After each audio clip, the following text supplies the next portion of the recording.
Hari ini kita akan menceritakan teori kenapa Izuku Midoriya tiada sebarang kuasa atau maksud lain adalah seorang quirkless. Babak pertama dimulakan dengan Midoriya yang ketika itu masih kecil dan mengidolakan All Might sebagai hero kesukaannya.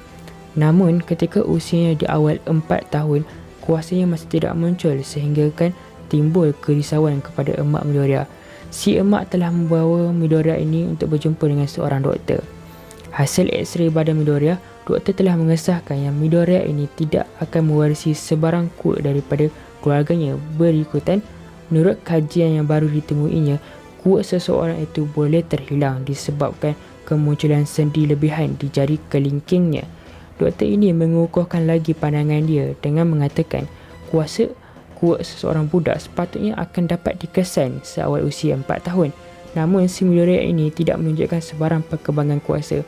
Dan di sinilah cerita Izuku Midoriya hidup sebagai seorang quirkless. Okey, kita berbalik kepada teori kenapa aku mengatakan quirk Izuku Midoriya ini telah dicuri, dan betul ke pendapat atau apa yang dikatakan oleh doktor itu, dan adakah doktor tersebut yang melakukannya. Pertama sekali, kita lihat watak yang diketengahkan oleh pengarang itu sendiri, iaitu Horikoshi. Di chapter 11, kita diperkenalkan dengan seorang doktor yang telah mengesahkan si Midoriya ini tiada sebarang kuasa.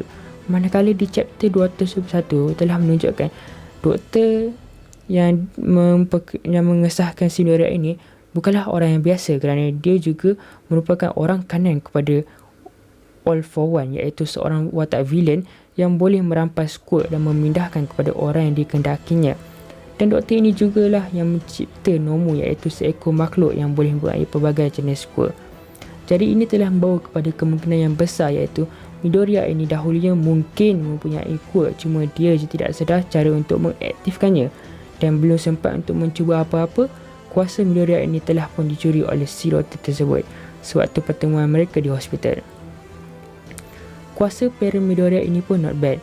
Mak Midoriya mempunyai quirk tarik objek kecil, manakala ayah Midoriya didedahkan mempunyai quirk nafas berapi. So tidak heranlah kenapa doktor ini nak sangat quirk special macam ini.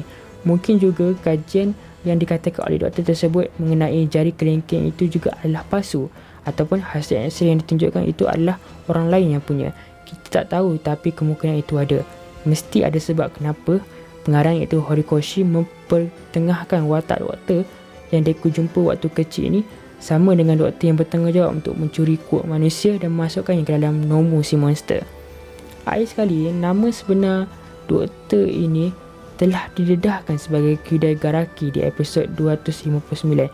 Di episod ini juga akhirnya telah didedahkan bahawa dia telah menjalankan eksperimen menggunakan alatan special untuk mereplikasikan atau mengklonkan pelbagai jenis quirk yang dicurinya bagi tujuan memperkuatkan semua Nomu yang dimilikinya di bilik bawah tanah hospital tersebut. Di satu sisi kita nampak diperlihatkan dengan rak yang dipenuhi pelbagai jenis quirk dan replikanya. Kemungkinan besar juga semua quirk yang dikumpulnya tersebut adalah milik pesakit di hospital dia sendiri. Last kali yang menyebabkan aku yakin doktor ini yang mencuri kuasa Midoriya kerana di episod 222 kita didedahkan dengan masa silam Tomura Shigaraki yang masih kecil, yang mana kita dilihatkan yang Dr. Kyudai Garaki sudah pun bekerja sama dengan pengguna All for One ini. Sekarang Deku berumur 16, manakala Shigaraki umur 20. So jarak umur ini tidaklah jauh beza sangat. So kita dapat tahu yang doktor ini adalah orang yang jahat dari mula lagi, dan perancangan mencuri quirk ini telah beroperasi sejak awal lagi, dan sejak Deku dan Shigaraki masih kecil lagi.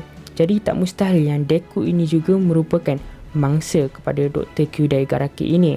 Jadi guys, inilah sebab-sebab aku mengatakan yang quirk Deku telah dicuri oleh Dr. Kyudai Garaki sejak dia kecil lagi. Apa pendapat korang? Sila tinggalkan komen, like dan share.